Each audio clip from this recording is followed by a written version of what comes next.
إن الحمد لله نحمده ونستعينه ونستغفره ونعوذ بالله من شرور أنفسنا ومن سيئات أعمالنا من يهده الله فلا مضل له ومن يضلل فلا هادي له أشهد أن لا إله إلا الله وحده لا شريك له وأشهد أن محمدا عبده ورسوله يا أيها الذين آمنوا اتقوا الله حق تقاته ولا تموتن إلا وأنتم مسلمون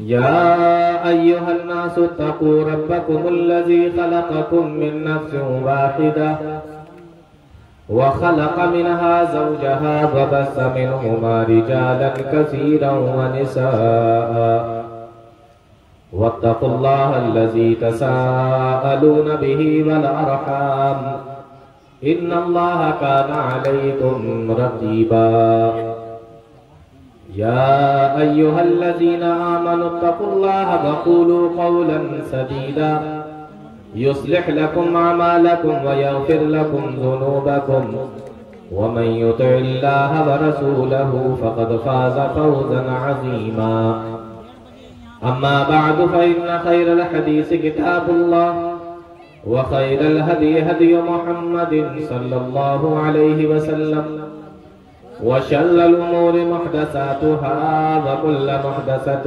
بدعة وكل بدعة ضلالة وكل ضلالة في النار أعوذ بالله السميع العليم من الشيطان الرجيم بسم الله الرحمن الرحيم ومن أحسن قولا ممن دعا إلى الله وعمل صالحا وقال إنني من المسلمين. جناب صدر محترم، معزز علماء اکرام، دور اور پاس سے تشریف لائے محترم سامعین، نوجوان ساتھیوں، پیارے بچوں اور اسلامی ماؤں بہنوں، وقت بہت گزر چکا ہے اور مجھے اپنا وقت بھی معلوم ہے، تو سیدھے اپنے ٹاپک پر آتے ہیں۔ آج کے اس پروگرام میں، اس جلسے میں جس موضوع پر میں بات کرنا چاہتا ہوں وہ موضوع ہے دعوت و تبلیغ کی اہمیت اور ضرورت۔ دعوت و تبلیغ کی اہمیت اور ضرورت۔ آپ دیکھیں کہ موجودہ دور کے اندر، دور حاضر، مسلمانوں کے اندر بہت تیزی کے ساتھ بے عملی، بے دینی، الحاد، ارتداد بہت تیزی کے ساتھ میں بڑھتا جا رہا ہے۔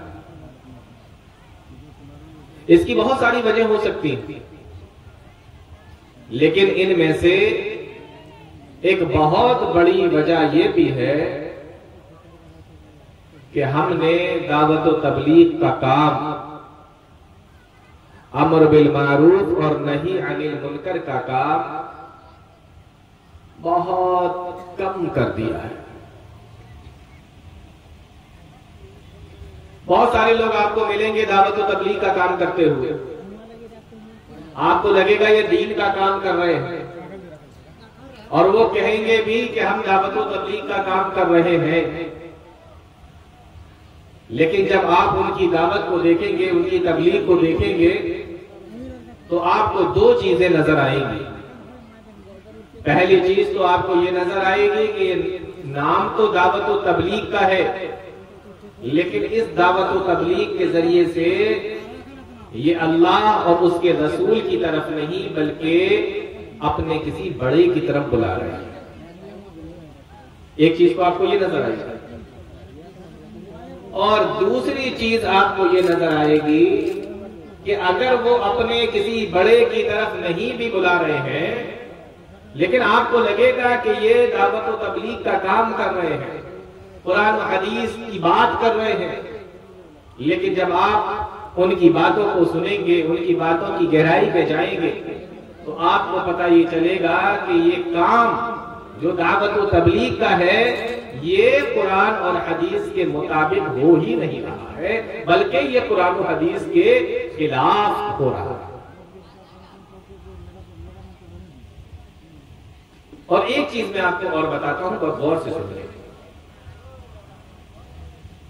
ہم انسان ایک دوسرے سے بات کرتے ہیں، اللہ تعالیٰ نے بولنے کی صلاحیت دی، زبان دی، ہم بات کرتے ہیں، بولتے ہیں، ایک دوسرے سے بات چیت کرتے ہیں۔ جس کی جتنی عمر ہو جائے اتنی عمر سے وہ باتیں کرتا ہوا آ رہا ہے۔ کوئی آدمی خاموش تو نہیں رہتا دنیا کے اندر، چپ تو نہیں رہتا، بات کرتے ہیں ایک دوسرے سے۔ لیکن اس بات کو بڑی غور سے سنیں کہ انسان نے اپنی پوری زندگی میں، کسی بھی انسان نے، میں ہوں، آپ ہوں، کوئی بھی ہو، انسان نے اپنی پوری زندگی میں کسی دوسرے انسان سے جتنی بھی باتیں کری ہو اور جو بھی باتیں کری ہو، ان تمام باتوں کے اندر اس کی سب سے اچھی بات وہ ہے جو اس نے دعوت و تبلیغ کی بات کری ہو، جو اس نے دعوت و تبلیغ کی بات کری ہو۔ کیسے؟ میں ابھی اس کو ثابت کروں گا۔ ہم بولتے بہت ہیں، ایک دوسرے سے بات چیت بھی کرتے ہیں، لیکن ہماری باتوں میں سب سے اچھی بات کون سی ہوتی ہے؟ وہ بات وہ ہوتی ہے جس کو دعوت و تبلیغ کہتے ہیں۔ کیسے؟ قرآن کریم کی آیت کریمہ سنیے، جس کو میں نے خطبہ مسیحہ کے بعد میں پڑھا۔ اللہ تعالیٰ بیان کرتا ہے، وَمَنْ أَحْسَنُ قَوْلًا مِّمَّنْ دَعَا إِلَى اللَّهِ وَعَمِلَ صَالِحًا وَقَالَ إِنَّنِي مِنَ الْمُسْلِمِينَ۔ اس انسان سے بڑھ کر، اس انسان سے زیادہ اچھی بات، اس انسان سے زیادہ اچھی بات کس کی ہو سکتی ہے؟ وَمَنْ أَحْسَنُ قَوْلًا، اس انسان سے زیادہ اچھی بات کس کی ہو سکتی ہے؟ مِمَّنْ دَعَا إِلَى اللَّهِ، جو اللہ کی طرف بلائے۔ یعنی دنیا کے اندر کتنی بھی اچھی باتیں کرو، لیکن سب سے اچھی بات کس کی ہے؟ اس انسان کی باتیں سب سے اچھی ہیں جو اللہ اور اس کے رسول کی طرف بلاتا ہو، جو دین کی طرف بلاتا ہو۔ پھر سے سنیے، وَمَنْ أَحْسَنُ قَوْلًا مِّمَّنْ دَعَا إِلَى اللَّهِ، اس انسان سے اچھی بات کس کی ہو سکتی ہے؟ جو اللہ کی طرف بلائے۔ تو پہلا کام اللہ کی طرف بلائے، دین کی دعوت دے، دعوت و تبلیغ کرے۔ دوسرا کام اس آیت کے اندر بیان کیا گیا، وَعَمِلَ صَالِحًا، اور خود بھی عمل کرتا ہو۔ ایسا نہ ہو کہ صرف بلاتا ہی ہو لیکن خود عمل کرنے والا نہیں ہو۔ فرمایا وَعَمِلَ صَالِحًا، خود بھی نیک عمل کرتا ہو۔ اور تیسرا کام اس آیت کے اندر بیان کیا گیا، وَقَالَ إِنَّنِي مِنَ الْمُسْلِمِينَ، اور وہ یہ کہتا بھی ہو کہ میں مسلمان ہوں۔ یہ تین کام اس آیت کے اندر بیان کیے گئے۔ تو سب سے اچھی بات کس کی ہے؟ بولتے سبھی ہیں، لیکن سب سے بہترین بات قرآن کریم کی آیت کے مطابق اس انسان کی ہے جو اللہ اور اس کے رسول کی باتیں کرتا ہے، لوگوں کو اللہ اور اس کے رسول کی طرف بلاتا ہے۔ کیسے؟ آپ دیکھیں، یہاں پر جو طلبہ بیٹھے ہیں، علماء بیٹھے ہیں، حافظ بیٹھے ہیں، وہ جانتے ہیں کہ یہ آیت کریمہ قرآن کریم کے اندر جہاں پر ہے، اس سے پہلے والے رکوع میں اللہ تعالیٰ نے کچھ لوگوں کا ذکر کیا ہے۔ ان کا ذکر جب آپ سنیں گے اس کے بعد آپ کو اندازہ ہوگا کہ اس آیت میں اللہ تعالیٰ نے کیا بیان فرمایا۔ سنیں، اللہ تعالیٰ فرماتا ہے، ان الذین قالوا ربنا اللہ ثم استقاموا، بے شک جو لوگ جن لوگوں نے کہا کہ ہمارا رب اللہ ہے، ثم استقاموا، پھر اس پر جمے رہے، اس پر عمل کرتے رہے، یعنی ایمان لائے اور اس کے بعد عمل کرتے رہے. ان الذين قالوا ربنا الله ثم استقاموا، پھر اس پر جمے رہے، اس پر چلتے رہے، کیا ہوتا ہے؟ فرمایا تتنزل علیہم الملائکہ، اللہ کے فرشتے ان کے اوپر نازل ہوتے ہیں اور کہتے ہیں اللہ تخافوا ولا تحزنوا، ڈرو نہیں، غم نہ کرو، وابشروا بالجنۃ التي كنتم توعدون، تمہیں جنت کی خوشخبری دی جا رہی ہے، تمہیں جنت کی بشارت دی جا رہی ہے. نحن اولیاؤکم فی الحیات الدنیا وفی الآخرہ، اور وہ فرشتے کہتے ہیں ہم دنیا میں بھی تمہارے دوست ہیں، آخرت میں بھی ہم تمہارا ساتھ دیں گے، آخرت میں بھی ہم تمہارے دوست ہوں گے، اور تمہیں جنت عطا کی جائے گی، اور یہ جس چیز کا تم سے وعدہ کیا جا رہا ہے وہ ساری کی ساری چیزیں تمہیں دی جائے گی. کن کو دی جا رہی ہے؟ جنہوں نے کہا کہ ہمارا رب اللہ ہے اور اس پر جمے رہے. یہ ساری خوشخبریاں کن کو سنائی جا رہی ہیں؟ جنہوں نے کہا کہ ہمارا رب اللہ ہے اور اس پر جمے رہے. بات سمجھ میں آ گئی؟ دو کام کیے، جنہوں نے کہا ہمارا رب اللہ ہے اور اس پر جم گئے.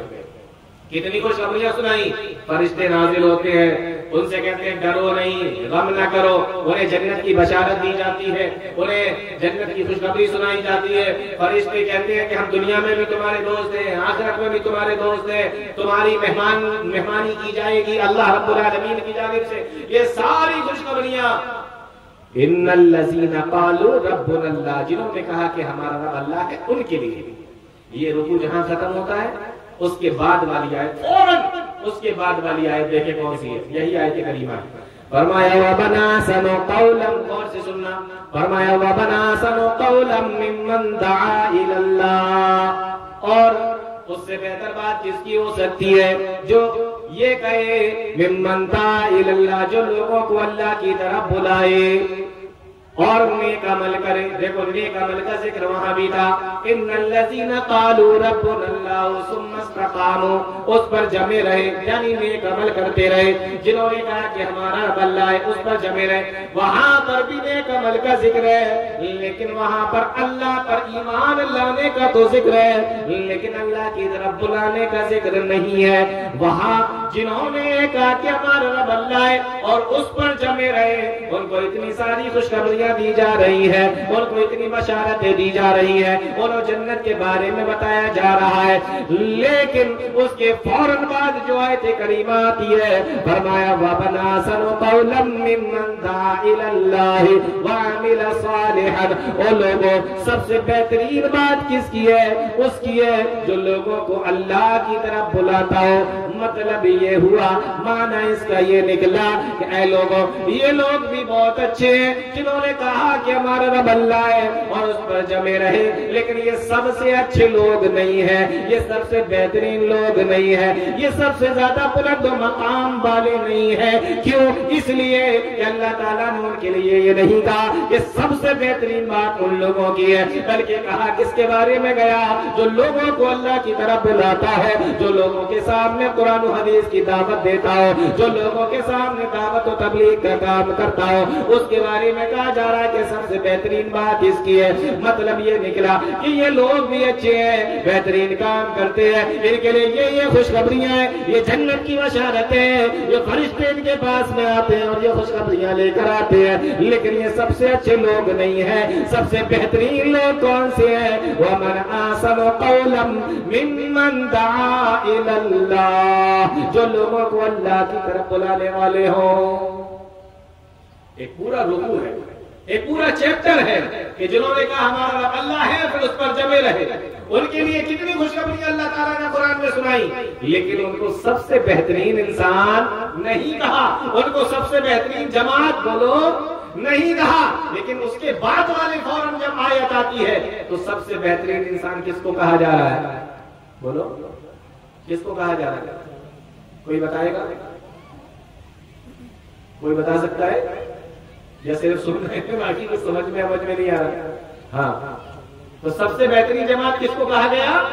جو اللہ کی طرف بلاتا ہو. اور اتنی خوشخبریاں دی گئی لیکن ان کو بہترین جماعت، سب سے بہترین جماعت نہیں کہا جا رہا ہے. یہی اس آیت کے اندر ایک اہم نقطہ ہے جس کو مفسرین نے بیان کیا. تو کیا فرمایا؟ اچھا اس کو بہترین جماعت کیوں کہا جا رہا ہے؟ اس کو بہترین انسان کیوں کہا جا رہا ہے جو اللہ کی طرف بلائے، جو قرآن و حدیث کی دعوت ہے؟ اس کو بہترین انسان کیوں کہا جا رہا ہے؟ اس کے مقابلے میں جو ایمان لائے اور نئے عمل کرتا رہے لیکن دعوت و تبلیغ نہ کرے، اس کے مقابلے میں جو دعوت و تبلیغ کا کام کرے، اللہ کی طرف بلائے، قرآن و حدیث کی طرف بلائے، اس کو کیوں بہترین کام، اس کو بہترین انسان کیوں کہا جا رہا ہے؟ اس کو درجہ کیوں زیادہ بلند دیا جا رہا ہے؟ مفسرین نے اس کی وجہ لکھی ہے. وجہ کیا ہے؟ وجہ یہ ہے کہ اگر کوئی آدمی نیک عمل کرتا ہے لیکن دوسروں کو نیکیوں کی طرف نہیں بلاتا، کوئی انسان غلط کاموں سے بچتا ہے، گناہوں سے بچتا ہے، حرام کاموں سے بچتا ہے لیکن دوسروں کو بچانے کی کوشش نہیں کرتا، تو یہ انسان ایسا ہے جو صرف اپنی جنت بنا رہا ہے، اپنے فائدے کی بات دیکھ رہا ہے، اپنے فائدے کی بات سوچ رہا ہے. لیکن وہ انسان جو نیک عمل کرے، لوگوں کو قرآن و حدیث کی باتیں بتائے اور لوگوں کو اللہ اور اس کے رسول کی طرف بلائے، یہ انسان وہ ہے جو اپنے لیے بھی بھلائی کا کام کر رہا ہے اور دوسرے لوگوں کے لیے بھی بھلائی کا کام کر رہا ہے، اپنے لیے بھی جنت تیار کرنے کی کوشش کر رہا ہے اور دوسروں کے لیے بھی جنت تیار کرانے کی کوشش کر رہا ہے. اس لیے اس کو بہترین انسان کہا گیا ہے، اس کے مقابلے جس نے کہا کہ ہمارا رب اللہ ہے اور پھر اس پر جم گیا.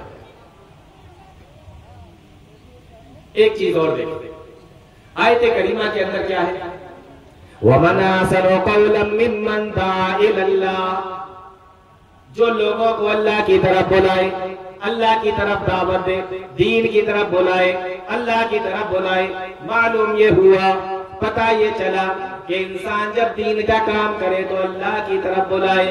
اب آپ کہیں گے کہ سب اللہ کی طرف بلاتے ہیں، نہیں ایسا نہیں ہے. لوگ دعوت کا کام تو کرتے ہیں، دعوت و تبلیغ کا کام تو کرتے ہیں، دین کے نام پر کرتے ہیں، لیکن کوئی اپنی طرف بلا رہا ہے، کوئی اپنی جماعت کی طرف بلا رہا ہے، کوئی اپنے بڑے کی طرف بلا رہا ہے، کوئی اپنے قبیلے کی طرف بلا رہا ہے، کوئی اپنے شہر کی طرف، اپنے مسکن کی طرف بلا رہا ہے. یہ سارے کے سارے لوگ اگر اس طریقے کے لوگ آپ کو مل جائیں تو یہ دعوت و تبلیغ کرنے والے تو ہیں لیکن اللہ کی طرف بلانے والے نہیں ہیں. بلکہ اللہ کی طرف بلانے والا کون ہے؟ وَمَنْ أَحْسَنُ قَوْلًا مِّمَّنْ دَعَا إِلَى اللَّهِ، جو تمہیں اللہ کی طرف بلائے، قرآن و حدیث کی طرف بلائے، پیارے نبی جناب محمد رسول اللہ کی طرف بلائے، وہ دعوت و تبلیغ کا کام کرنے والا ہے.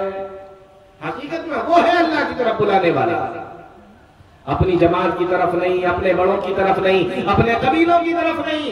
دعا الی اللہ کہہ کر یہ بتا دیا گیا کہ حقیقی کام دعوت و تبلیغ کا کون کر رہا ہے؟ وہ جو اللہ اور اس کے رسول کی طرف بلا رہا ہے. تو بات سمجھ میں آئی؟ دعوت و تبلیغ کس کو کہتے ہیں؟ جو اللہ اور اس کے رسول کی طرف بلائے. ایک چیز اس میں اور دیکھیں، یہاں کہا گیا کہ دعا الی اللہ، اللہ کی طرف بلائے، یعنی پہلی چیز تو یہ کہ قرآن و حدیث کی طرف بلائے، لیکن اس کے اندر دعا الی اللہ کہہ کر اس بات کی طرف بھی اشارہ موجود ہے. غور سے سنیے گا، اس بات کی طرف بھی اشارہ موجود ہے کہ جب انسان دعوت و تبلیغ کا کام کرے، لوگوں کو قرآن و حدیث کی طرف بلائے، تو سب سے پہلے جس چیز کی طرف وہ انسان لوگوں کو بلائے گا وہ اللہ کی توحید ہوگی. یہ کیسے پتا چلا؟ یہ دعا الی اللہ سے پتا چلا، اللہ کی طرف بلائے. تو سب سے پہلے قرآن و حدیث کی طرف بلائے. قرآن و حدیث کے اندر بھی سب سے پہلے کس چیز کی طرف بلائے؟ توحید کی طرف بلائے. دعا الی اللہ سے پتا چلتا ہے. اب دیکھیے بہت سارے لوگوں کو آپ کو دعوت و تبلیغ کا کام کرنے والے مل جائیں گے، لیکن ان سے پوچھو ان کے کام کرنے کا طریقہ کیا ہے، ان کے کام کرنے کا اصول کیا ہے. اور سارے لوگ آپ کو ملیں گے، لیکن ان میں سے کتنے ہیں جو دعوت و تبلیغ کے نام پر اللہ کی توحید کی طرف بلاتے ہو، اللہ رب العالمین کی وحدانیت کی طرف بلاتے ہو، لوگوں کو شرک سے ڈراتے ہو؟ ایسے آپ کو بہت کم ملیں گے، شاید آپ کو نہ کے برابر ملیں گے. اور اکثر لوگ آپ کو دعوت و تبلیغ کا کام کرنے والے اس طریقے کے ملیں گے جو آئیے نماز پڑھیے، توحید بعد میں دیکھی جائے گی، پہلے نماز کا درجہ ہے یا پہلے توحید کا درجہ ہے؟ بولو. اگر انسان کی توحید ہی درست نہیں ہے تو نماز کا کیا ہوگا؟ تو پہلے توحید ہے، توحید کی طرف بلائیے اور بعد میں نماز کی طرف بلائیے. پہلے انسان کا عقیدہ صحیح کروائیے. یہ دعا الی اللہ سے پتہ چلتا ہے. اللہ کی طرف بلاؤ یعنی قرآن و حدیث کی طرف بلاؤ، اور اس قرآن و حدیث کے اندر بھی سب سے پہلے توحید کی طرف بلاؤ. اللہ تعالیٰ کی توحید لوگوں کو بتاؤ. آج توحید بتانے والے آپ کو نہیں ملیں گے. بہت کم لوگ ملیں گے جو آپ کو توحید کی طرف بلائیں. اور الحمدللہ یہ ہمارے لیے بڑی خوشی کی بات ہے کہ جماعت اہل حدیث کی کسی بھی اسٹیج پر چلے جائیے، کسی بھی منچ پر چلے جائیے، کسی بھی عالم کے پاس چلے جائیے، وہ توحید کے معاملے میں کوئی کمپرومائز نہیں کرتا. ہماری دعوت سب سے پہلے ہوتی ہے تو توحید ہی کی ہوتی ہے. تو دعوت و تبلیغ اس میں بھی قرآن و حدیث کے اندر سب سے پہلے اللہ تعالیٰ کی توحید. اور توحید کے اندر بھی کون سی توحید؟ توحید ربوبیت، توحید الوہیت، توحید اسماء و صفات. یہ 3 قسمیں ہیں توحید کی. ان میں سے بھی توحید میں سب سے پہلے کون سی قسم کی طرف بلایا جائے گا؟ تو ہم پیارے نبی صلی اللہ علیہ وسلم کا طریقہ دیکھتے ہیں. قُلْ هَٰذِهِ سَبِيلِي أَدْعُو إِلَى اللَّهِ. اللہ کے نبی صلی اللہ علیہ وسلم دعوت و تبلیغ کرتے تھے، اللہ کی طرف بلایا کرتے تھے. اور کون سی توحید کی طرف بلایا کرتے تھے؟ پیارے نبی صلی اللہ علیہ وسلم نے مکہ کے اندر 13 سال کی مدت میں مکہ والوں کو اللہ کی توحید کی طرف بلایا، اور اللہ کی توحید میں بھی توحید الوہیت کی طرف بلایا. یہ بڑا مسئلہ ہے. توحید ربوبیت کس کو کہتے ہیں؟ توحید ربوبیت یہ ہے کہ آپ یہ مان لیں کہ پوری کائنات کو اللہ تعالیٰ نے بنایا. توحید الوہیت کس کو کہتے ہیں؟ کہ ہماری ساری عبادتیں اللہ تعالیٰ کے لیے ہوں. توحید اسماء و صفات، اللہ کی جو بھی خوبیاں ہیں، جو بھی نام ہیں، وہ صرف اللہ تعالیٰ کے لیے خاص کی جائے. توحید الوہیت سب سے اہم ہے. توحید الوہیت کیا ہے؟ یہی وہ توحید ہے جس کی وجہ سے مکہ والوں نے پیارے نبی صلی اللہ علیہ وسلم کو ستایا، پیارے نبی کو تکلیفیں دی، پیارے نبی کو مارا، جس کی وجہ سے آپ نے مارے کھائی، تکلیفیں اٹھائی، پریشانیاں برداشت کی. یہی تو توحید الوہیت ہے. مکہ والے کہتے تھے کہ اس کو کیا ہو گیا؟ 40 سال تک ہمارے درمیان میں رہا، اور اس کے بعد آج یہ کہتا ہے کہ یہ تمہارے سارے جھوٹے خدا ہیں، یہ سارے تمہارے جھوٹے معبود ہیں، ان کا کوئی سر و پیر نہیں ہے، تمہارا ایک ہی معبود ہے، صرف اللہ رب العالمین ہے. اسی کی عبادت کرو، اسی کو سجدہ کرو، اسی کے سامنے رکوع کرو، اسی کے سامنے ہاتھ پھیلاؤ، اپنی پریشانیوں کو اس کے سامنے رکھو، ساری دعائیں اس سے مانگو، نظر و نیاز اس کے لیے کرو. یہ 40 سال کے بعد مڑ کر کھڑا ہوا ہے. یہی تو توحید تھی جس سے مکہ والوں کو پریشانی تھی. تو توحید کی طرف بلائیے، اور توحید میں بھی توحید الوہیت کی طرف بلائیے. کیسے؟ یہ کہاں سے پتا چلا؟ یہ پتا چلا وَمَنْ أَحْسَنُ قَوْلًا مِّمَّنْ دَعَا إِلَى اللَّهِ، کہ تم میں سے بہترین انسان، بہترین بات اس انسان کی ہے جو لوگوں کو اللہ کی طرف بلائے. پیارے نبی صلی اللہ علیہ وسلم نے حضرت معاذ ابن جبل رضی اللہ تعالیٰ عنہ کو یمن کی طرف روانہ کیا. مشہور حدیث ہے، آپ نے معاذ ابن جبل کو یمن کی طرف بھیجا اور آپ نے فرمایا، اے معاذ تم یمن کی طرف جا رہے ہو، سنو سب سے پہلے یمن کے لوگوں کو جس چیز کی تم طرف دعوت دو گے، جس چیز کی طرف تم بلاؤ گے، وہ ہوگے شہادت اللہ الہ الا اللہ وانی رسول اللہ. اس بات کی دعوت دینا کہ اللہ کے علاوہ کوئی معبود برحق نہیں ہے، اور میں یعنی محمد صلی اللہ علیہ وسلم اللہ کے رسول ہیں. یمن کی طرف بھیجا، دعوت و تبلیغ کے لیے بھیجا. سب سے پہلی بات کون سی سکھائی میرے بھائیوں؟ اللہ کی توحید اور پیارے نبی صلی اللہ علیہ وسلم کی رسالت کا اقرار. ہم نے توحید کی دعوت کو بند کر دیا، لوگوں کے عقیدے بگڑ گئے، اور باقی عقیدے کی بات مت کرو، توحید کی بات مت کرو، اس کے علاوہ جیسی چاہو ویسی باتیں کرو، جس چیز کی طرف لوگوں کو چاہو بلاؤ۔ میرے بھائیو نہیں، سب سے پہلے انسان کا عقیدہ درست ہونا چاہیے۔ اے معاذ، تم یمن کی طرف جا رہے ہو، لوگوں کو سب سے پہلے جس چیز کی دعوت دینا وہ اس بات کی طرف بلانا، شہادت اللہ الہ الا اللہ، کہ گواہی دے اللہ کے علاوہ کوئی معبود برحق نہیں ہے، وَأَنِّي رَسُولُ اللَّهِ، اور اس بات کی بھی گواہی دے کہ محمد صلی اللہ علیہ وسلم اللہ کے رسول ہے، اس بات کی گواہی دے۔ پھر آپ نے فرمایا اے معاذ، جب وہ لوگ اس بات کو مان لیں، جب اس بات پر چلنے لگے، پھر ان کو بتانا ان اللہ قد افترض علیہم 5 صلوات فی کل یوم ولیلہ۔ اے معاذ، پھر ان کو بتانا کہ اللہ تعالیٰ نے تمہارے اوپر 5 وقت کی نمازوں کو تمہارے اوپر فرض کیا ہے۔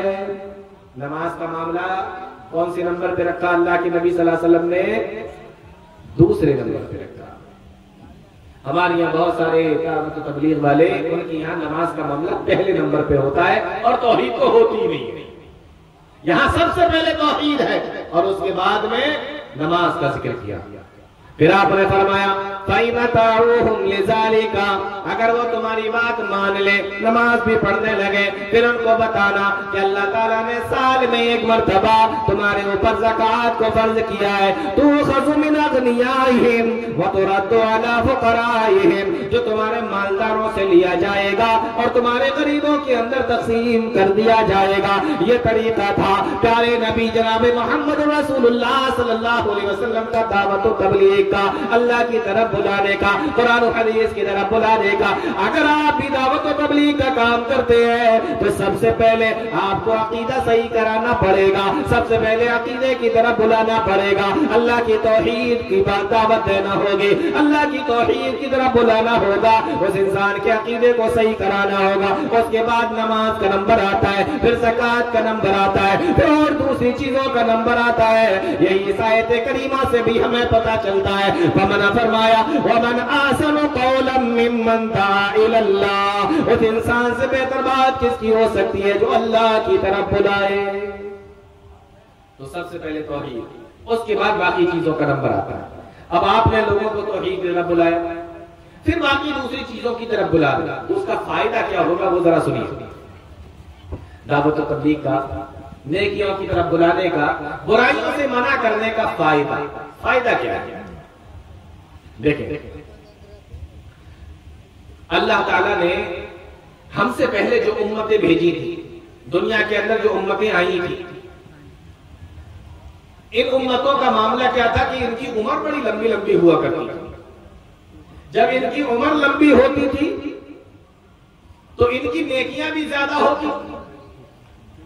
یہ امت سب سے لاسٹ میں آئی، اس کی عمریں کم ہیں، جب عمر کم ہے تو نیکیاں بھی کم ہیں۔ اب اس کی عمر کم ہوئی تو نیکیاں بھی کم ہو گئی، تو یہ نیکیاں بڑھیں گی کیسے، یہ نیکیاں زیادہ کیسے ہوں گی؟ تو اللہ تعالیٰ نے بہت ساری چیزیں بتائیں، اس میں سے ایک سسٹم یہ بھی بتایا۔ کون سا سسٹم؟ غور سے سنو، کہ عمر کم رہے اور نیکیاں بہت زیادہ بڑھ جائے، وہ سسٹم دیکھیں۔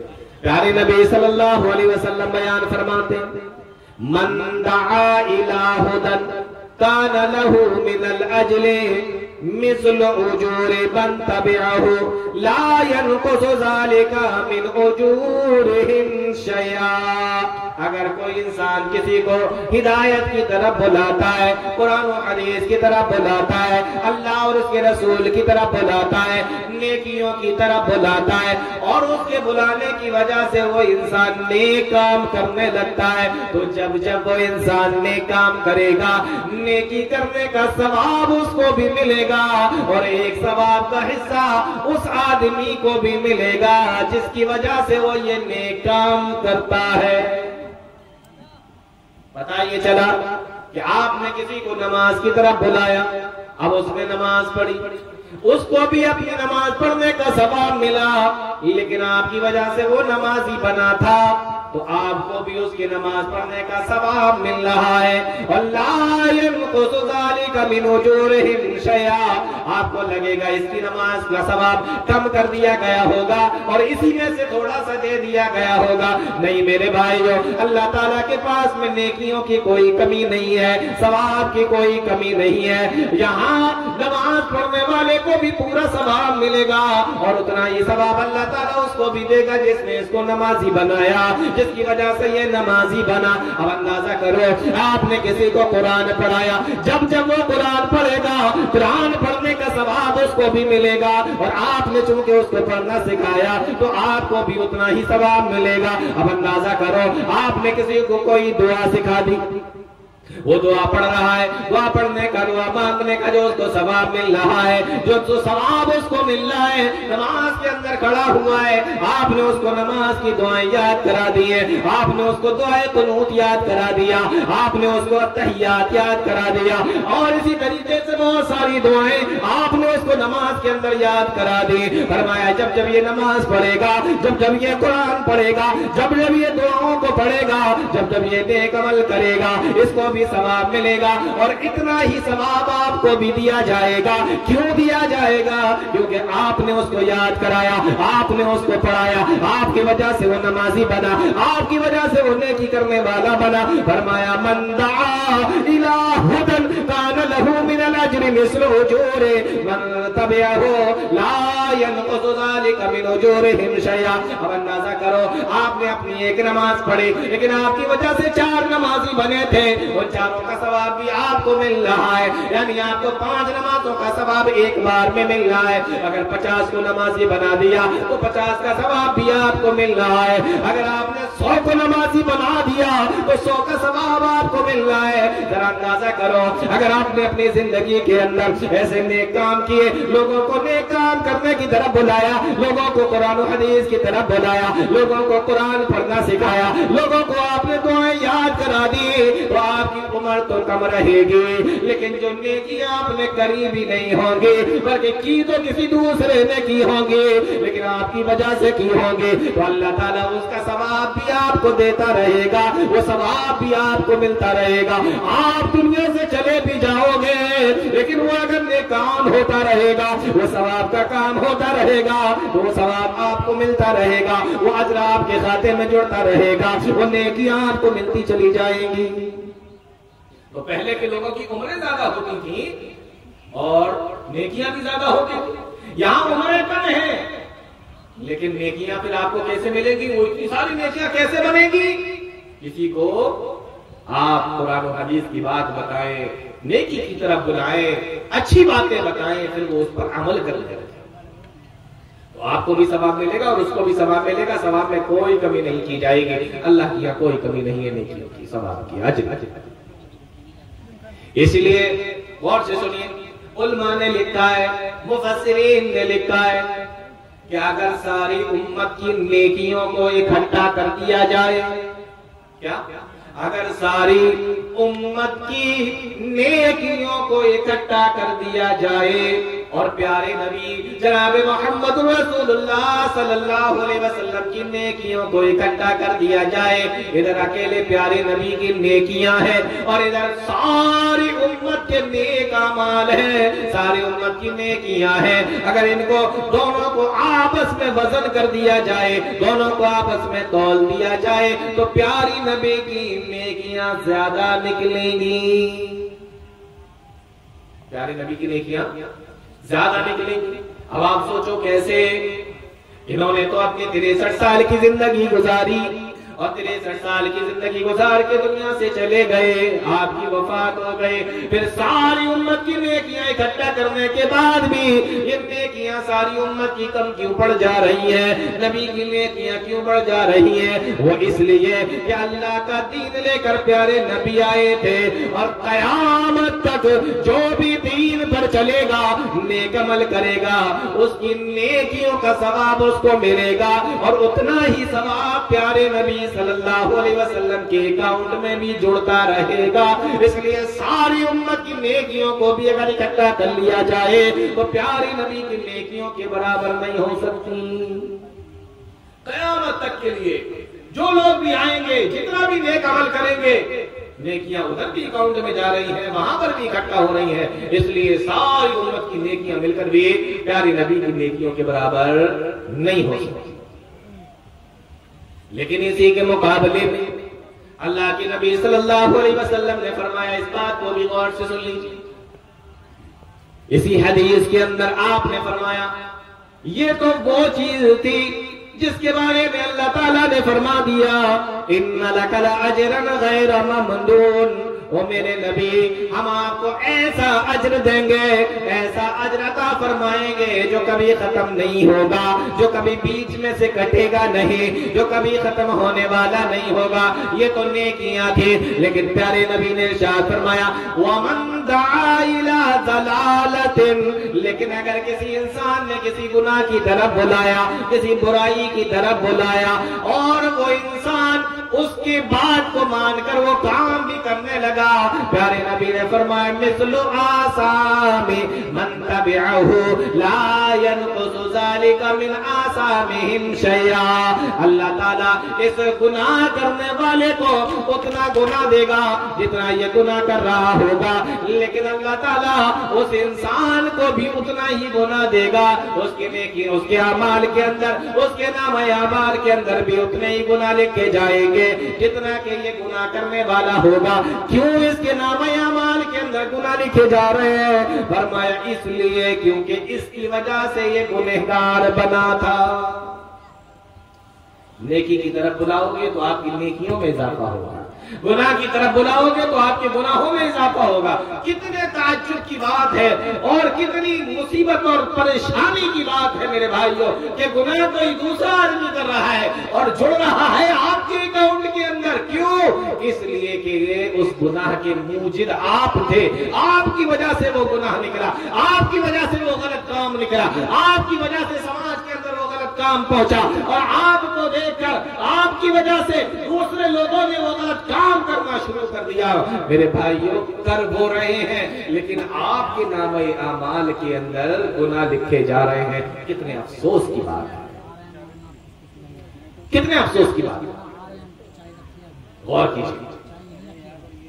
پھر آگے اس آیت کریمہ کو دیکھیں ذرا کیا فرمایا، لِيَحْمِلُوا أَوْزَارَهُمْ، اللہ تعالیٰ نے قرآن کریم کے اندر ایک دوسری جگہ پہ بیان فرمایا ہے لِيَحْمِلُوا أَوْزَارَهُمْ كَامِلَةً يَوْمَ الْقِيَامَةِ، ایسا آدمی جس نے کسی کو گناہ کی طرف بلایا ہوگا، جس نے کسی کو برائی کی طرف بلایا ہوگا اور اس کی وجہ سے وہ انسان گناہوں میں چلا بھی گیا، اس کی وجہ سے وہ گناہ کرنے بھی لگا، فرمایا لِيَحْمِلُوا أَوْزَارَهُمْ كَامِلَةً يَوْمَ الْقِيَامَةِ، قیامت کے دن آئے گا اور اپنے گناہوں کا بوجھ اٹھائے ہوئے ہوگا، اپنے گناہوں کے بوجھ کو لے کر آئے گا۔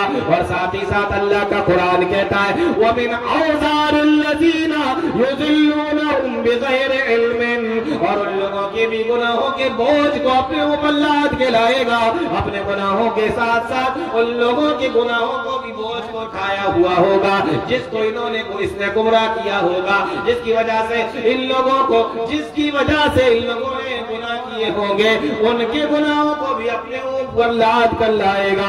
اللہ کا قرآن کہتا ہے الا ساء ما یزرون، ہائے بربادی، کتنا برا بوجھ یہ اٹھا کر لایا، یعنی جو گناہ اس نے کیے وہ بھی اپنے ساتھ میں لے کر آیا، اور جو دوسرے لوگ گناہ کر رہے ہیں لا رہا ہے، نیکیاں کر رہا ہے تو نیکیاں مل رہی ہیں، اور اگر گناہ کی باتیں کر رہا ہے جس کی وجہ سے لوگ گناہ کر رہے ہیں تو اس گناہ کا عذاب اور وبال اور گناہ اس کے نام اعمال کے اندر بھی، اس کے اکاؤنٹ کے اندر بھی لکھے جا رہے ہیں۔ ایک اور جگہ پہ اللہ تعالیٰ نے قرآن کے اندر فرمایا وَلَا يَحْمِلُنَّ أَثْقَالَهُمْ وَأَثْقَالًا مَعَ أَثْقَالِهِمْ، وہ لوگ قیامت کے دن یہ اپنا بوجھ بھی ڈھوئیں گے، اپنے گناہوں کا بوجھ بھی ڈھوئیں گے، وَأَثْقَالًا مَعَ أَثْقَالِهِمْ، اور اپنے گناہوں کے بوجھ کے ساتھ ان لوگوں کے گناہوں کا بوجھ بھی اپنے اوپر لادے ہوں گے، اپنے گناہوں کے ساتھ ان کے گناہوں کا بوجھ بھی ڈھوئیں گے، جس کی وجہ سے جن کی جو اس کی وجہ سے گناہ کے اندر پڑے ہوں گے۔ اس لیے میرے بھائیوں سماج کے اندر کبھی بھی دنیا کے اندر سماج کے اندر اپنے گھر کے اندر اپنے محلے کے اندر آپ گناہ کرنے والے نہ بنو، گناہوں کی طرف بلانے والے نہ بنو، گناہوں کو ایجاد کرنے والے نہ بنو۔ یہ حدیث ہمیں بتاتی ہے۔ تو اللہ تعالیٰ نے کیا فرمایا؟ بہترین بات کس کی ہے؟ جو لوگوں کو اللہ کی طرف بلائے۔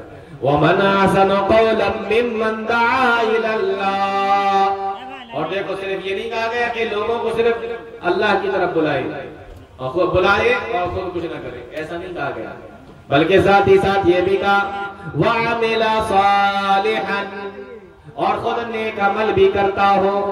ایسا نہ ہو کہتا کچھ ہو کرتا کچھ ہو، ایسا نہ ہو۔ فرمایا وَعَمِلَ صَالِحًا، خود بھی نیک عمل کرنے والا ہو، خود بھی نیک عمل کرتا ہو۔ نیک عمل کس کو کہتے ہیں؟ علماء اکرام نے لکھا ہے کہ نیک عمل کہتے ہیں جس کے اندر دو چیزیں پائی جاتی ہیں، اس کو نیک عمل کہتے ہیں۔ دو چیزیں، وہ دونوں چیزیں غور سے سن لیجیے، یہاں سے لے کر جائیں۔ نیک عمل کس کو کہتے ہیں؟ دو چیزیں جس کے اندر پائی جائیں سمجھ لیجیے وہ نیک عمل ہے، اور ان دو میں سے کوئی ایک چیز اس کے اندر نہیں پائی جاتی ہے تو وہ نیک عمل نہیں ہے۔ وہ دو چیزیں کون سی؟ قرآن نے اس کو بیان کیا، حدیث نے اس کو بیان کیا۔ نمبر 1، قُلْ هَلْ نُنَبِّئُكُم بِالْأَخْسَرِينَ أَعْمَالًا۔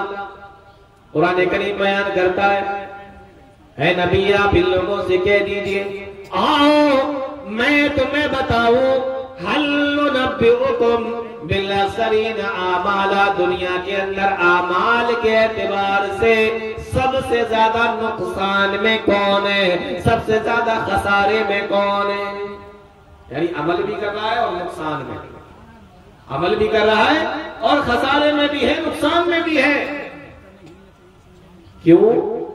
الذین ضل سعیہم فی الحیاۃ الدنیا وہم یحسبون انہم یحسنون صنعا، جو ساری دنیا کے اندر، ساری زندگی کے اندر، اپنے دنیاوی زندگی کے اندر بہت محنت کی ہے، بہت محنت کی ہے، بہت کوششیں کی ہیں، ضل سعیہم فی الحیاۃ الدنیا، لیکن اس کی یہ ساری کی ساری محنتیں بیکار ہو گئی، یہ ساری کی ساری محنتیں برباد ہو گئی، یہ ساری کی ساری محنتیں اس کی حقارت ہو گئی۔ وَهُمْ يَحْسَبُونَ أَنَّهُمْ يُحْسِنُونَ صنعا، اور وہ یہی سمجھتا رہا کہ وہ تو بہت اچھے عمل کر رہا ہے۔ آج مسلمانوں میں سے بہت سارے لوگ آپ کو ایسے مل جائیں گے جن کو یہ لگتا ہے کہ وہ بہت اچھے عمل کر رہے ہیں، بہت اچھا کام کر رہے ہیں، لیکن ان کی ساری محنتیں بیکار ہوتی جا رہی ہیں۔ کیوں؟ اس لیے جس کو وہ نیک کام سمجھ رہے ہیں، جس کو وہ اچھا کام کر رہے ہیں، اچھا کام سمجھ کے کر رہے ہیں، وہ سارے کے سارے کام قرآن و حدیث اجازت ہی نہیں دیتا، اور اس کا ثبوت قرآن و حدیث کے اندر ملتا ہی نہیں۔ تو عمل تو کیے، لیکن عمل کے اعتبار سے یہ سب سے بیکار لوگ ہیں۔ کیوں؟ اس لیے کہ یہ جس کو نیک کام سمجھتے تھے وہ نیک نہیں تھے، جس کو یہ قرآن و حدیث کے مطابق سمجھتے تھے وہ قرآن و حدیث کے مطابق نہیں۔ قرآن کریم کی آیت کریمہ آپ نے سنی ہوگی، جمعے کی نماز کے اندر سورہ غاشیہ پڑھی جاتی ہے، اس کے اندر دو آیتیں ہیں۔ فرمایا عاملۃ ناصبہ تصلی نارا حامیہ، عاملۃ ناصبہ، عمل کرنے والے ہوں گے اور اتنا عمل کرنے والے ہوں گے کہ عمل کر کر کے تھک گئے ہوں گے۔ عاملۃ ناصبہ، عمل کرنے والے ہوں گے لیکن عمل کر کر کے تھک گئے ہوں گے۔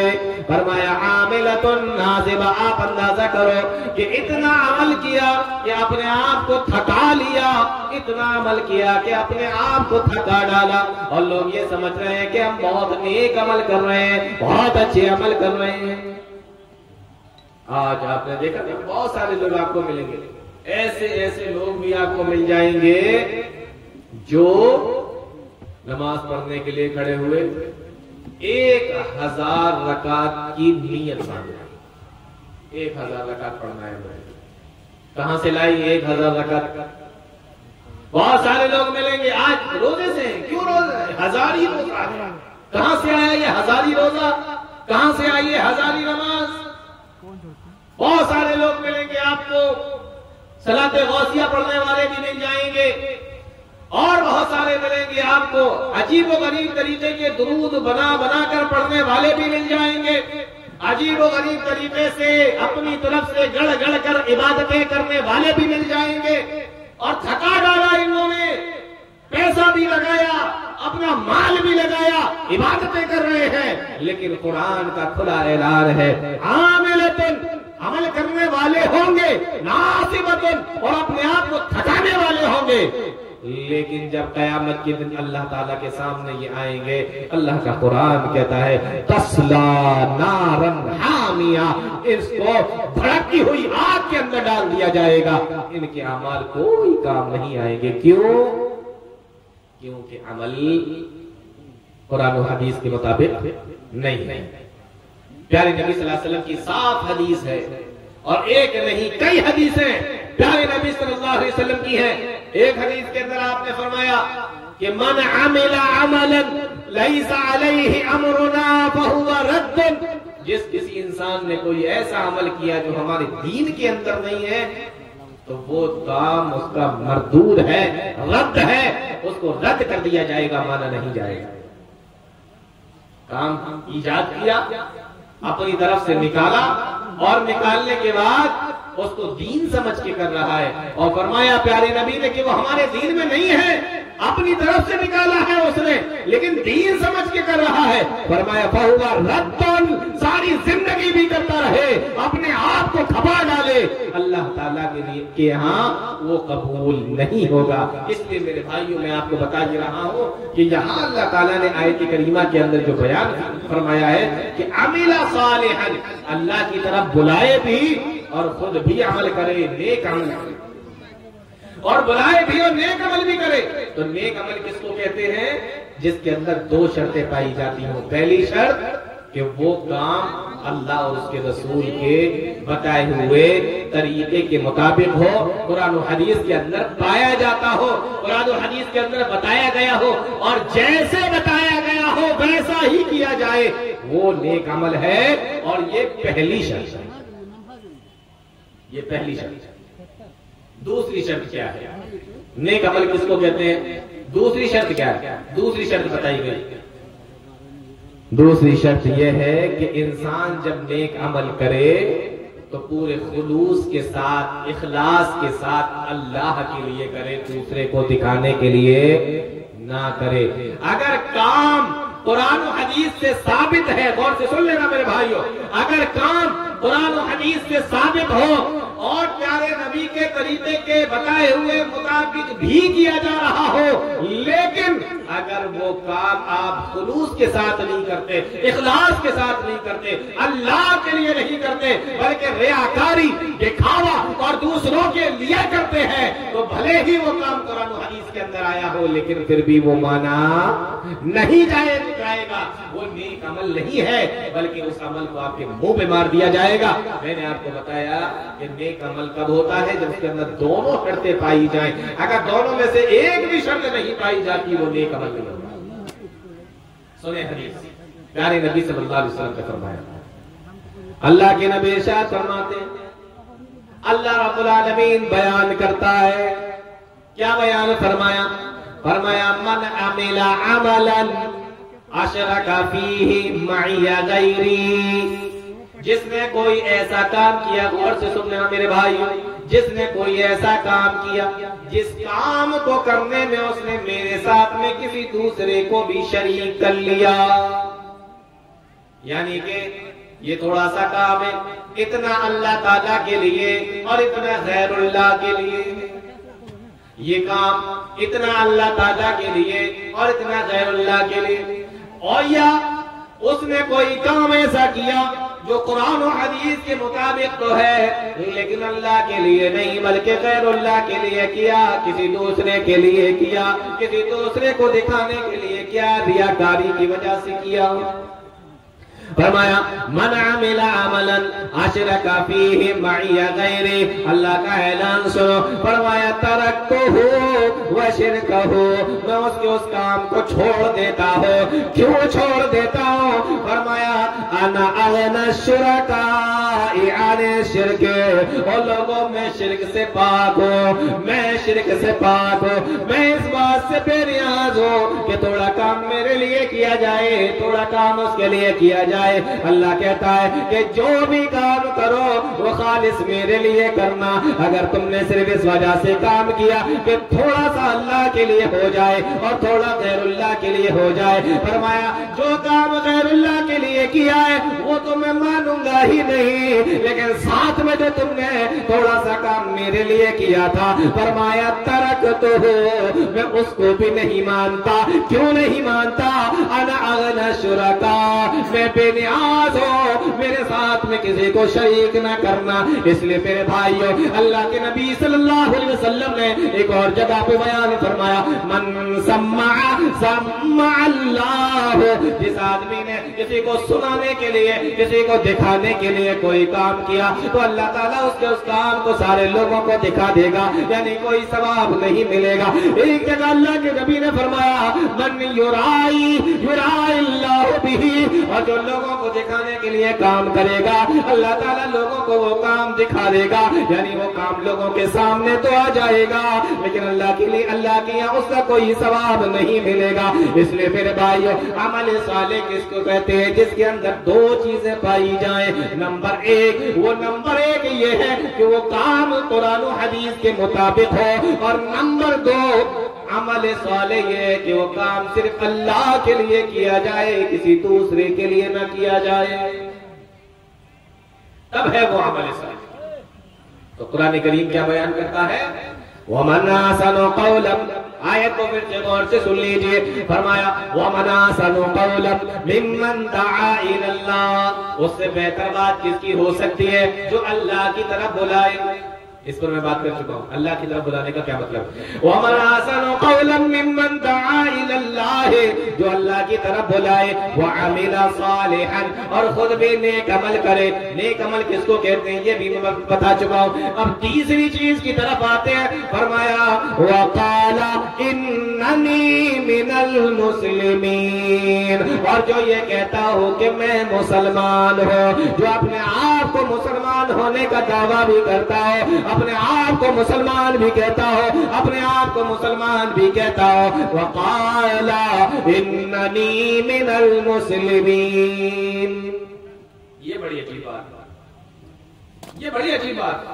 آپ اندازہ کریں، ایک آدمی ہے جو لوگوں کو اللہ کی طرف بلا رہا ہو، ایک آدمی ہے جو لوگوں کو قرآن و حدیث کی طرف بلا رہا ہو، ایک آدمی ہے جو نیک عمل کر رہا ہو۔ بہت غور سے سنیے گا، نیک عمل بھی کر رہا ہے، لوگوں کو اللہ کی طرف بلا رہا ہے، وہ مسلمان تو ہوگا ہی، لیکن ساتھ میں کہا گیا وَقَالَ إِنَّنِي مِنَ الْمُسْلِمِينَ، اور وہ یہ کہتا ہو کہ میں مسلمان ہوں۔ یہ کیا مطلب ہے بھائی؟ مسلمان ہوگا تبھی تو یہ سارے کام کرے گا وہ، پھر یہ کیوں کہا جا رہا ہے کہ وہ یہ کہے کہ میں مسلمان ہوں؟ آپ دیکھیں کتنے لوگوں کو سوشل میڈیا پر آپ کو ملیں گے، اس طریقے کا لباس ہوگا کہ آپ کو اندازہ نہیں ہوگا کہ یہ مسلمان ہے، کرسچن ہے، کون ہے، پتہ نہیں۔ ایسے لوگ بھی آپ کو ملیں گے جنہوں نے اپنی آئی ڈی بنا رکھی ہوگی فیس بک پر اور دوسری چیزوں پر۔ خاص طور سے میں اپنے نوجوانوں سے کہنا چاہتا ہوں، غور سے سنیں اس بات کو، کتنے لوگ آپ کو ایسے ملیں گے کالجوں میں پڑھنے والے، یونیورسٹیز کے اندر پڑھنے والے، مسلم لڑکے اور لڑکیاں، مسلم اسٹوڈنٹس، طلبہ اور طالبات، یہ سارے آپ کو ایسے، بہت سارے اس میں سے آپ کو ایسے ملیں گے جن کی social media per I D ہے، یا اپنی آئی ڈی پر بڑی اچھی اچھی باتیں لکھتے بھی ہیں، لیکن یہ اپنے نام کے آگے مسلمان یا اپنی جہاں پہچان ہے کہ آپ کا مذہب کیا ہے، آپ کا دین کیا ہے، وہاں پر یہ اپنے آپ کو مسلمان نہیں کہلاتے، لیکن لوگ اس سے بدک نہ جائیں، لوگ اس سے بھاگ نہ کھڑے ہوں، اس لیے مسلمان شو نہیں کرتے۔ ایسا نہیں ہے میرے بھائی، اگر آپ مسلمان ہیں تو آپ بتائیں کہ ہاں میں مسلمان ہوں، چھپانے کی کوئی ضرورت نہیں، اس میں کوئی آر نہیں ہونا چاہیے۔ آپ کو لگا کسی محفل میں بیٹھے ہوئے ہیں، آپ نے سوچا کہ ابھی میں کہہ دوں گا میں مسلمان ہوں، لوگ مجھے حقارت کی نگاہ سے دیکھنے لگیں گے، نہیں۔ وقال اننی من المسلمین، آپ کو مسلمان ہونے پر کوئی افسوس، کوئی تکلیف یا اسی طریقے سے کوئی آر نہیں ہونا چاہیے۔ آپ کہیے کہ مسلمان، یہ کیا کہ آپ مسلمان بھی ہیں، نمازیں بھی پڑھتے ہیں، نیک عمل بھی کرتے ہیں، لیکن ساتھ ہی ساتھ آپ کو اپنے آپ کو مسلمان کہنے میں تکلیف ہو رہی ہے، آپ کو شرم آ رہی ہے اپنے آپ کو مسلمان کہنے میں، یہ نہیں ہونا چاہیے۔ اس لیے تیسری چیز بیان کی، وقال اننی من المسلمین۔ ایک حدیث سناتا ہوں پھر بات ختم کروں گا۔ پیارے نبی صلی اللہ علیہ وسلم کی حدیث سنی، صحیح بخاری کی روایت ہے، اللہ کے نبی صلی اللہ علیہ وسلم ارشاد فرماتے ہیں، ذاق طعم الایمان، غور سے سننا نوجوانوں، فرمایا ذاق طعم الایمان، ایسے آدمی نے ایمان کا ذائقہ چکھ لیا، ایمان کا مزہ چکھ لیا۔ ذاق طعم الایمان، ایسے آدمی نے ایمان کا مزہ چکھ لیا، ایسے آدمی نے ایمان کا ذائقہ چکھ لیا۔ کیسے آدمی نے؟ فرمایا من رضی باللہ ربا وبالاسلام دینا وبمحمد رسولا، جو اپنی زبان سے یہ کہتا ہو کہ میں اللہ کو رب مان کے راضی ہوں، میں اسلام کو دین مان کے راضی ہوں، اور میں محمد رسول اللہ صلی اللہ علیہ وسلم کو رسول مان کر راضی ہوں۔ یہ تینوں چیزوں کی گواہی آپ کو دینا پڑے گی، اور یہ تین چیزوں کو اگر آپ مانتے ہیں اور آپ اس بات کی گواہی دیتے ہیں اور آپ اس کو مانتے ہیں، اس کا اقرار کرتے ہیں، فرمایا ذاق طعم الایمان، حقیقت میں اس انسان نے ایمان کا ذائقہ چکھ لیا ہے، ایمان کا مزہ اس انسان نے چکھ لیا ہے۔ اور اگر آپ کسی چیز کو ان تینوں میں سے بتانے سے جھجکتے ہیں، ڈرتے ہیں، اللہ کو رب مان کے راضی نہیں ہے، یا اسی طریقے سے اسلام کو دین پہ چلتے تو ہیں لیکن پورے طریقے سے صحیح بھی ہو سکتا ہے، غلط بھی ہو سکتا ہے، یہ بھی ہو سکتا ہے، وہ بھی ہو سکتا ہے، دل میں وسوسے آپ کے آ رہے ہیں، یا اسی طریقے سے پیارے نبی صلی اللہ علیہ وسلم کے تعلق سے کسی دوسرے نے آپ سے کچھ کہہ دیا تو آپ اس کے شک و شبے کے اندر پڑ گئے اور آپ پھر اس کے اندر سوچنے لگے، اس طریقے کی چیزیں آپ کے دل کے اندر، آپ کے دماغ کے اندر اگر چل رہی ہیں تو یقین جانیے آپ نے ایمان تو بہت بڑی بات ہے، ایمان کا ذائقہ بھی نہیں چکھا، آپ نے ایمان کا مزہ چکھا بھی نہیں ہے۔ یہ تینوں چیزوں کی کھلے دل سے گواہی دینا پڑے گی، کھلے دل سے اقرار کرنا پڑے گا۔ اگر ان تینوں چیزوں کا کوئی کھلے دل سے اقرار کرتا ہے، مانتا ہے، گواہی دیتا ہے، ایسا آدمی ایمان کا مزہ چکھنے والا، ایمان کا ذائقہ چکھنے والا ہے۔ اس لیے کہا گیا وقال اننی من المسلمین، کہ کہو کہ میں مسلمان ہوں، یعنی آپ کو مسلم ہونے پر کوئی آر نہیں ہونا چاہیے، کوئی شرم نہیں ہونا چاہیے، اور کبھی ضرورت پڑ جائے تو بتانے پر بھی کوئی شرم نہیں ہونا چاہیے۔ یہ تین چیزیں اس آیت کے اندر بیان کی گئی ہیں، جس کو میں نے خطبہ مسنونہ کے بعد میرے بھائیوں پڑھا۔ تقریباً میرا وقت ہو چکا ہے، اور اگر اب میں کوئی دوسری آیت پڑھتا ہوں یا دوسری بات نکالتا ہوں تو اس کے لیے وقت بہت درکار ہوگا، اس لیے میں اپنی بات کو یہیں پہ ختم کرتا ہوں۔ اللہ تعالی ہم تمام لوگوں کو نیک عمل کی توفیق عطا فرمائے، قرآن و حدیث کو سمجھنے کی، اس پہ چلنے کی توفیق عطا فرمائے، آمین یا رب العالمین۔ وآخر دعوانا الحمدللہ رب العالمین، والسلام علیکم ورحمۃ اللہ وبرکاتہ۔